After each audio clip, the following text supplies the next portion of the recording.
Fala pessoal, tudo bem? Sejam muito bem-vindos a esse que é o quinto dia aqui da nossa série CEA em 30 dias. E hoje a gente vai falar aí um pouquinho a parte inicial de matemática financeira, beleza? Vamos lá? Então olha só pessoal, a primeira coisa que a gente tem aqui, né, do lado esquerdo aqui da tela, é que a gente está explicando, quando a gente fala de matemática financeira, o tempo ele tem um valor. Então a gente precisa precificar esse valor do tempo e isso é feito diferenciando o que a gente tem de valor presente e de valor futuro. Então por isso que eu coloquei aqui o VP e o VF. E para poder ligar esses dois, o valor presente e o valor futuro, a gente tem uma taxa de desconto ou uma taxa de juros que ela interliga esses dois valores, tá? E a gente faz isso, uma representação gráfica para poder conseguir visualizar um pouco melhor, é por meio de um desenho de um fluxo de caixa, como está aqui, onde eu tenho aqui, por exemplo, na data zero, né, o valor presente é o meu VP, o I é o que conecta os dois, o VP é o VF. Aqui, depois de passado um ano, por exemplo, essa minha linha do tempo está representada em anos, e aí lá eu tenho um valor futuro, um VF. E a relação entre eles é feita como? O meu valor futuro ele é maior do que o valor presente, sendo que ele é acrescentado dessa taxa de desconto. Então é o valor presente vezes 1 mais i. Se eu fizer uma manipulação aqui nessa equação, passar esse 1 mais i para o outro lado dividindo, eu vou ter que o valor presente, agora eu acho ele em função do valor futuro. Então vai ser o valor futuro dividido por 1 mais i. Ou eu posso manipular mais ainda, né, e achar a taxa em função dos dois valores, tanto do valor futuro quanto do valor presente. Vai ser a divisão dos dois, valor futuro dividido pelo valor presente, menos 1. Beleza? Vamos falar agora então sobre a diferença entre capitalização simples e capitalização composta. A capitalização simples é aquela em que os juros ele incide só sobre o principal. E a capitalização composta é aquela em que os juros incidem sobre o principal mais os juros. É o famoso juros sobre juros. Vamos colocar um pouquinho de números aí para poder ficar um pouco mais claro isso. Então, olha só, aqui do lado esquerdo eu tenho um exemplo de capitalização simples e com os mesmos valores a gente vai ver aqui para 2 meses passados como é que é a diferença capitalização composta do lado direito. Então, olha só, na capitalização simples eu tenho um principal de R$100, disse aqui que eu tinha uma taxa de juros de 5% ao mês. E aí no primeiro mês, né, passou um mês, o que aconteceu? Aqueles R$100 vão ser acrescidos de 5%. Então eu calculo 5% de 100, vai me dar R$5, e vou acrescentar aos R$100, vou ter um total de R$105. Na capitalização composta acontece a mesma coisa para o primeiro período. Vou ter 5% de juros, 5% de 100, vai dar R$5, acrescento, deu um total de R$105 ao final de um mês. Até aqui as duas são iguais. Agora que a coisa começa a ficar diferente. Por quê? Na capitalização simples, quando eu for calcular os juros do segundo mês, eu vou calcular só sobre o principal. Lembra que estava dito aqui no outro slide? Ó? Os juros incidem só sobre o principal. E o meu principal é R$100. Então, os juros do segundo mês vai ser 5%, vezes R$100 vai dar de novo R$5. Somados aos 105 que eu já tinha antes, agora eu vou ter um total de R$110. Mas, na capitalização composta para o segundo mês, agora o meu juros vai incidir sobre o principal mais juros. Então não vai incidir sobre os R$100 somente, vai incidir sobre 105, que era a principal mais os juros do primeiro mês. Então vai ser 5% de 105, por isso que eu coloquei aqui em azul, para poder ficar bem claro aí a diferença entre uma e outra. E isso vai dar, em vez de R$5, como deu na capitalização simples, vai dar R$5,25. Totalizando, no final do segundo mês, para a capitalização composta, R$110,25, tá? E aí você pensa, né? Poxa, só 25 centavos não é muita diferença. Só que aqui a gente calculou só para 2 meses. Se você fizer isso ao longo de um ano, dá uma diferença bem significativa. Ao longo de 10 anos, de 20 anos, de 30 anos, a diferença é brutal, tá bom? Então realmente faz muita diferença aí qual regime de capitalização é usado. Aqui no Brasil, a gente usa a capitalização composta, beleza? Uma consequência entre a diferença desses dois regimes é que no regime de capitalização simples, as taxas são proporcionais. O que isso quer dizer? Se eu tiver uma taxa de 1% ao mês e quiser saber ao ano, ora, num ano eu tenho 12 meses, então é só multiplicar por 12. 1% ao mês é a mesma coisa que 12% ao ano. Beleza, isso para capitalização simples, mas não é o que a gente usa aqui. Como é que eu faria então? Para capitalização composta, a gente chama de taxa equivalente. A gente não fala que é proporcional, a nomenclatura é diferente, é essa, taxa equivalente. Então 1% ao mês vai ser quanto ao ano? Vamos ver aqui, existe uma fórmula para poder calcular isso, mas para a fórmula não ficar muito jogada e decorada, vamos ver aqui a construção de raciocínio para poder ajudar a lembrar como que é feito esse cálculo. Então olha só, eu acrescentaria 1% a cada mês que passasse, eu quero saber no final de um ano. Então eu ia ter que fazer aquela continha, né, de 1 mais a taxa, que eu mostrei lá no primeiro slide. Ó. Quando eu quero achar o meu valor futuro, eu pego o valor presente e multiplico por 1 mais a taxa. Então eu vou ter que fazer essa conta 12 vezes. Então eu vou ter que pegar 1 mais 1%, multiplicar uma segunda vez, multiplicar uma terceira vez, até dar um total de 12 vezes. Por isso que eu coloquei aqui embaixo, né, reticência, eu vou ter que tinha um total de 12 vezes. Então esse fatorzinho aqui, de 1 mais 1%, vai se multiplicar por 12 vezes. Então ele vai ficar elevado a 12. E aí fazendo a conta, você vai achar que isso dá mais ou menos 1,127, o que daria aí 12,7% ao ano. Então você vê que diferente da taxa proporcional, que dava 12% ao ano, essa dá um pouquinho mais, dá 12,7% ao ano. E se eu quiser fazer ao contrário, né? Se eu tiver uma taxa ao ano e quiser calcular ao mês, é só usar esse mesmo raciocínio, só que a taxa ao mês vai ser aquilo que eu não conheço. Então, por exemplo, aqui eu coloquei para uma taxa de 8% ao ano e eu quero calcular ao mês. A taxa ao mês eu não conheço, mas eu sei que se eu multiplicar ela 12 vezes, eu vou chegar na de 8%. Então aqui dá 1 mais a taxa, 1,08. Então botei aqui embaixo a mesma coisa, ó, 1 mais i elevado a 12 igual a 1,08. Lembra que se isso aqui fosse ao quadrado, por exemplo, foi o que eu coloquei aqui do lado, ó, se fosse ao quadrado, eu teria o quê? 1 mais i ao quadrado igual a 1,08. Para poder achar o i, eu ia ter que tirar a raiz quadrada dos dois lados. E aí, em vez de ter 1 mais i ao quadrado, ia ficar só 1 mais i aqui embaixo. Deixa eu até escrever aqui só para ficar um pouco mais claro. Ó. Ia ficar 1 mais i igual a 1,08. Como aqui não é ao quadrado, é elevado a 12, então tem que tirar a raiz 12ª, tá bom? Que significa dizer o quê? Que de um lado, aqui do lado esquerdo, vai ficar 1 mais i, e do outro vai ficar 1,08 elevado a 1 dividido por 12. E aí eu tenho que fazer essa conta aqui agora para achar quanto é que é o i. Vamos lá no HP fazer, apesar de eu já ter colocado a resposta aí, mas vamos fazer lá para a gente saber como é que faz. Então, ó, eu tinha 1,08, dei Enter. Agora eu tenho que, o expoente é 1 dividido por 12, certo? Então eu vou colocar 12 aqui no HP e vou inverter usando essa teclinha aqui do lado esquerdo, 1 sobre x. Pronto, já apareceu quanto que é essa divisão, 1 sobre 12. Eu já tinha colocado 1,08 lá. E eu preciso elevar ao número que está aqui na tela. Então, uso essa teclinha mais da esquerda aqui, que é o y elevado a x. Pronto, deu aí o resultado. 1,006434, etc. Para eu poder achar a taxa mesmo, eu tenho que subtrair 1, né? Então, faço 1 menos e multiplico por 100 para achar em percentual. Dá 0,64, arredondando aí para 2 casas decimais. Que foi o valor que eu coloquei aqui embaixo. Tá bom? Então, colocando isso na fórmula, como eu disse, eu construí o raciocínio aqui para vocês entenderem como é que é, para poder ajudar a lembrar, porque essa fórmula não tem lá na hora da prova, tá? Mas também para não ficar decorado e às vezes você decorou a fórmula e não sabe usar, a ideia aqui é que você consiga realmente usar e tenha um raciocínio por trás. Mas a fórmula, no final das contas, é essa aqui, ó. O Q significa uma taxa que eu quero, o T é uma taxa que eu tenho.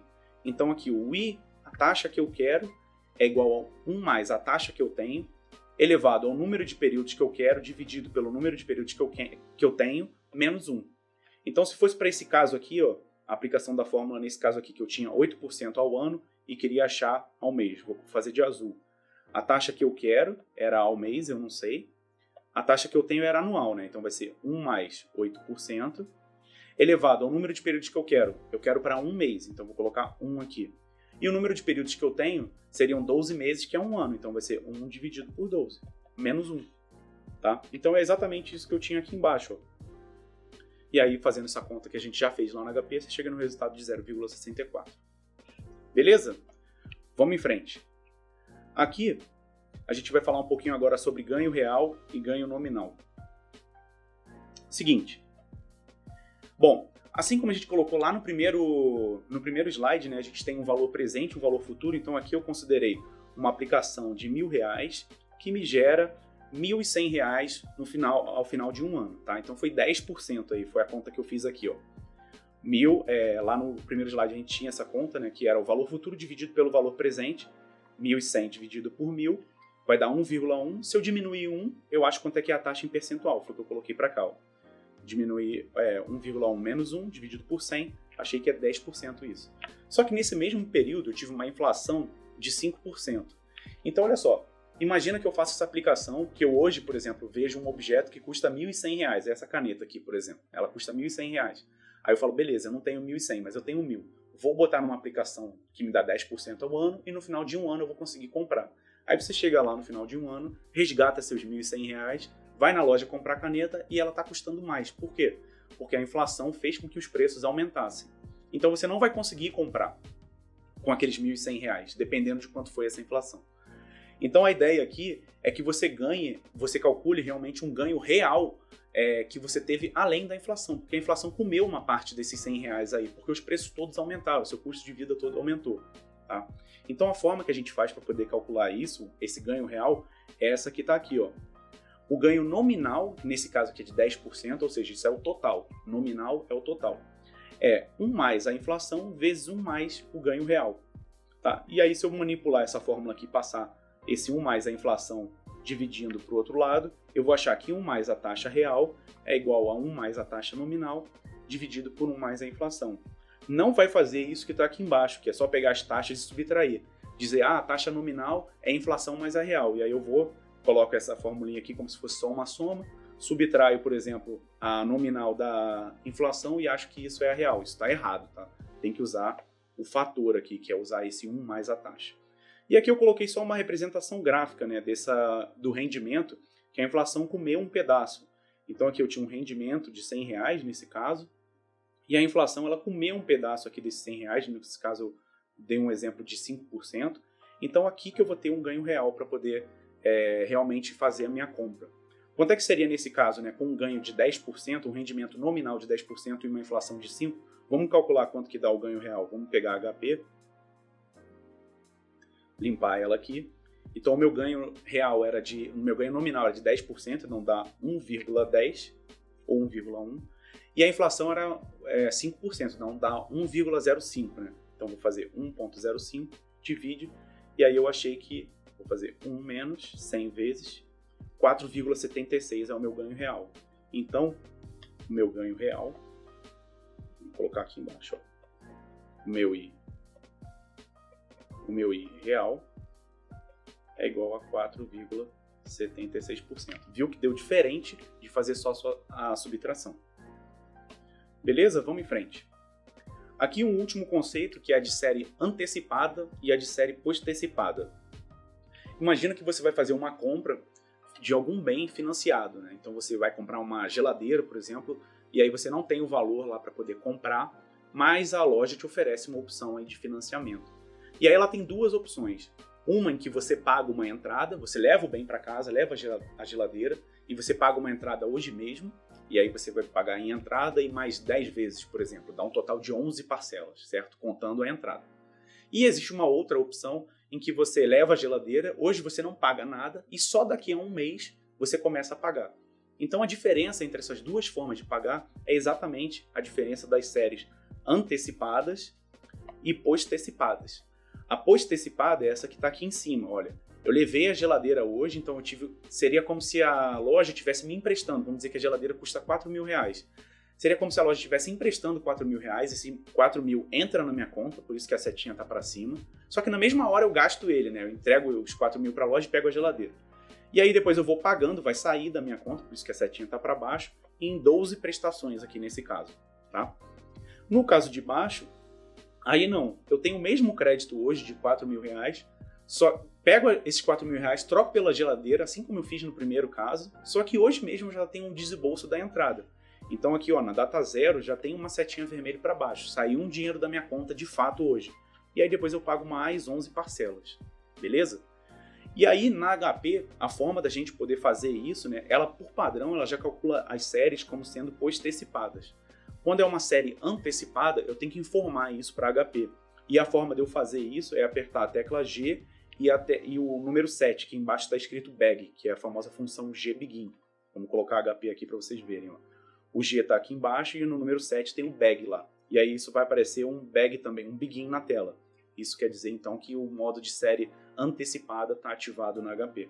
Beleza? Não esquece disso quando for fazer os exercícios, porque o valor que você estiver calculando vai dar diferente se for antecipada ou postecipada, e pode ser a diferença entre uma questão que você acertou e uma questão que você errou.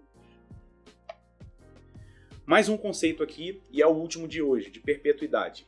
Então, olha só, imagina, isso aqui é uma conta que quando tem aí a Mega Sena da virada, muita gente faz, né? Imagina que uma pessoa ganha um prêmio de R$1 milhão e consegue investir numa aplicação que sempre dá, seguramente, não tem risco, como, por exemplo, era a poupança, mas ela não dá essa taxa mais hoje, né? Mas, mesmo assim, ela já deu, por exemplo, 0,5% ao mês. Então, essa pessoa com esse R$1 milhão consegue obter para sempre um rendimento de R$5 mil todo mês, que é esse 0,5%. Então, ela pode deixar esse 1 milhão lá guardado e ter meio que um salário de R$5 mil em que ela gasta todo mês esses R$5 mil, vive com isso, e ela vai continuar recebendo sem fazer nada. E eu posso fazer o cálculo inverso agora, né? Que seria a pergunta do seguinte: olha, se eu tivesse o direito de ganhar R$5 mil para o resto da minha vida, e esses R$5 mil tivessem sido obtidos por uma aplicação que é de 0,5% ao mês, quanto que valeria esse direito? Por quanto você venderia isso? Por quanto você transferiria isso para alguém? Essa pessoa tem que te pagar, não vai ser só 5 mil, porque 5 mil é um mês só. E aí é só fazer o raciocínio inverso, que eu coloquei na linha de baixo aqui, que é os R$1 milhão. Então, você vê que a conta da perpetuidade é eu pegar o quanto eu recebo por mês e dividir pela taxa em que aquele valor está aplicado, que é exatamente o que eu coloquei aqui embaixo. Ó. O meu valor da perpetuidade, ele é o fluxo de caixa mensal dividido pela taxa. E eu também fiz o desenho aqui do fluxo de caixa, né? Eu vou lá, aplico R$1 milhão na data zero e a partir dali, mês 1, 2 e 3, eu consigo obter os meus R$5 mil de rendimento, usar deles e esse direito nunca se extingue. Aqui do lado direito, eu coloquei só uma observação quando a gente tem um fluxo de caixa com crescimento, tá? Então vamos dizer que esse valor mensal ele vai crescendo. No primeiro mês eu ganho 5, no outro eu ganho 5.100, no outro eu ganho 5.200, depois ganho 5.300. Concorda que esse direito ele tem que valer mais do que o anterior, que eu ganhava só 5 mil? Esse agora ele é mais valioso, porque no segundo mês eu não vou ganhar 5 mil só, vou ganhar 5.100, no terceiro eu vou ganhar 5.200. Então ele tem um valor maior. E aí a forma de fazer essa conta é você aqui embaixo, no denominador, subtrair a taxa de crescimento, que é esse G aqui. Beleza? Então, pessoal, hoje essa foi a teoria, tá? A gente viu um pouco aí da matemática financeira, séries postecipadas, antecipadas, perpetuidade, sobre taxas também, equivalentes e proporcionais, capitalização simples e composta. É bem importante isso aí, essa parte de matemática financeira, mais do que nunca, você só aprende praticando. Então vamos para os exercícios para a gente poder botar um pouquinho disso aqui em prática. Um título perpétuo paga juros semestrais de R$ 48,81, sabendo que ele é negociado a 4,5% ao ano, qual o seu valor de mercado. Então isso aqui que a gente falou ali na parte da teoria, né? Quando eu tenho um título perpétuo e quero saber por quanto ele vai ser negociado, né? Por quanto eu venderia esse título, ou o que eu receberia se eu fosse, ou quanto que eu pagaria para poder comprar esse título, eu pego o fluxo de caixa que ele me proporciona e divido pela taxa do título, tá? Só que nesse caso aqui, eu já pegar minha caneta, já tô com ela. Nesse caso aqui, preste atenção numa coisa. Os juros são semestrais e ele está falando que a taxa do título está ao ano. Então eu tenho que equalizar aí, tá? O que eu estou falando. Então, ou eu passo a taxa para semestre, ou eu acho quanto é que é os juros anual, tá bom? Eu vou fazer o seguinte, eu vou passar a taxa para semestre, tá? Que é mais fácil, usando aquela fórmula lá da taxa que eu quero para a taxa que eu tenho, e depois vou pegar os juros semestrais e dividir pela taxa semestral, tá bom? Então, se a taxa que eu tenho é 4,5% ao ano, quero achar o semestre, que são dois semestres eu tenho em um ano, então vamos usar a formulinha aqui, que vai ser a taxa que eu quero é 1 mais a taxa que eu tenho, que é 4,5%, já errei aqui, vai ser 4,5%, elevado ao número que eu quero para um semestre e eu tenho 2, né? Então divido por 2, que é o que eu tenho, menos 1. Vamos fazer essa conta na HP, então. 1 mais 4,5% elevado a 1,5. Então, 1,045, que é 1 mais 4,5%, Enter. Vou tirar a raiz disso, né? Elevar a 1,5 é tirar a raiz quadrada. Então, tiro a raiz disso. Deu 2, se eu quiser achar agora, faço um menos, né? Como está lá na fórmula. Se eu quiser achar em percentual, multiplico por 100. Então vai dar 2,23. Então a taxa que eu queria é 2,23% ao semestre. Como meus juros semestrais é de 48,81, o que eu vou ter que fazer? Eu vou ter que fazer 48,81 dividido por 2,23%, que já está lá no visor da calculadora. Então, pego esse cara aqui, tem que colocar ele em percentual, né? 100 divide, e ele está dividindo, então vou usar 1 sobre x, então inverti ele, e agora é multiplicar por 48,81. Então vai dar 2.193,47. 2.193,47. Com fé, teremos uma alternativa com esse valor, a alternativa letra C. Beleza? Vamos conferir? É isso mesmo, letra C, está certinho. Vamos para o próximo. O preço de um aparelho de ar-condicionado à vista é R$5.000. A prazo, e ele está dizendo qual a condição a prazo agora. É entrada mais 10 parcelas fixas iguais. Então já presta atenção numa coisa, ele disse que tem uma entrada. Está se tratando de uma série antecipada, vou ter que usar o GBegin na calculadora, não esquece. Então está dizendo que a prazo vai sair por R$5.600. Qual é a taxa de juros desse financiamento? Então, hoje, né, o valor presente é R$5.000, tá? E a prazo, somando aí o total da entrada mais as parcelas, dá 5.600, tá? E as parcelas são iguais à entrada, são 10 parcelas. Então, no total, eu tenho 11 pagamentos iguais, né? Que somados dão R$5.600. Quanto que é cada pagamento desse? Vou ter que dividir 5.600 por 11. Opa! 5.600, enter, 11 divide. Então, dá 509,09 centavos. Então, a parcela, né, o meu PMT, é 509,09, tá? O I é o que eu quero. O meu PV é 5.000, certo? Que é o valor dele à vista. E aí eu vou... o meu N vai ser quanto? 11, né? Porque eu tenho 11 pagamentos, só que eu tenho que lembrar de usar quem? O GBegin, o GBeg lá da HP. Fazendo isso tudo aqui, a gente chama a taxa e vamos ver quanto é que vai dar. Então, primeira coisa, vamos colocar aqui o GBegin. Esse valor que está aqui já é o PMT, né? Então, eu vou colocar CHS, PMT. 5.000 era o meu PV. 11 é o meu N. E aí, vou chamar o I. Então, deu 2,35. Tá? 2,35. Lembrando que a HP ela já dá em percentual, tá? Então, 2,35, letra A. Vamos fazer sem o GBegin para ver se teria uma pegadinha. Vou colocar agora GEND, que ele tira o GBegin e só chama a taxa novamente. Vai dar 1,94. Não tem essa opção, não tem a pegadinha. Então você vai ficar sem saber o que fazer aqui, tá? Mas o pior é quando tem a opção sem o GBegin, né? E a questão fala, e aí você acaba marcando essa, achando que está acertando e na verdade está errando uma questão por um simples detalhe, tá? Fica atento. Então, vamos ver se está certo aqui. Beleza, 2,35. Vamos para o próximo. Um investidor fez uma aplicação com uma taxa nominal de 4,5% ao ano, com vencimento para daqui a 5 anos. Beleza.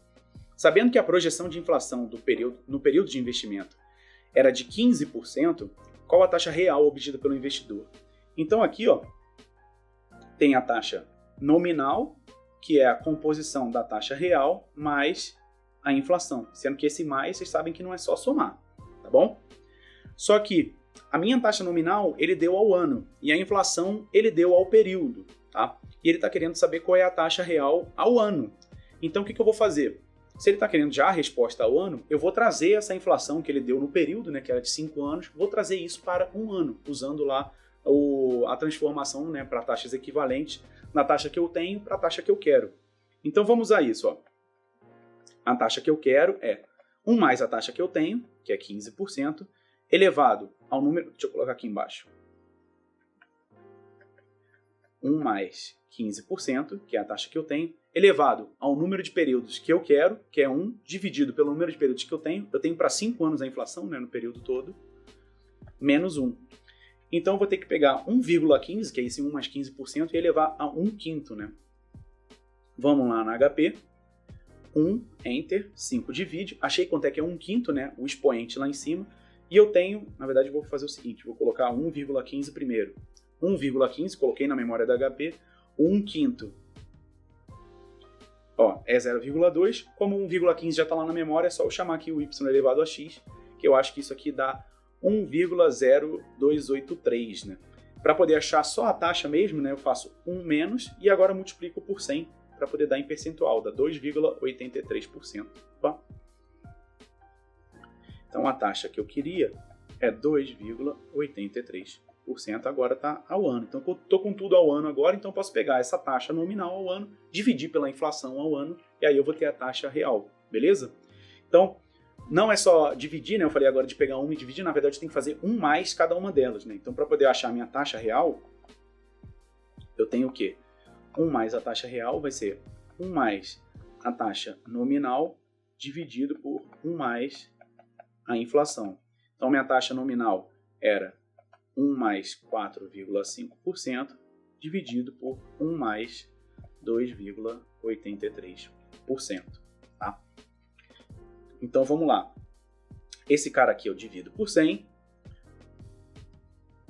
Opa, acabou que eu perdi aqui a conta. Quanto é que era ele mesmo? Vou fazer de novo daqui da 2,83. Então, 1,0283, tá? Tá ele aqui. Ele tem que ficar no denominador, né? Então eu faço 1 sobre x, e agora eu vou colocar a parte do numerador, que era 1,045, que é 1 mais 4,5%. Então eu pego isso e multiplico, tá? Agora eu faço 1 menos, isso aqui seria a minha taxa, né, real, só que para poder achar em percentual, eu multiplico por 100, então vai dar 1,62. Então a minha taxa real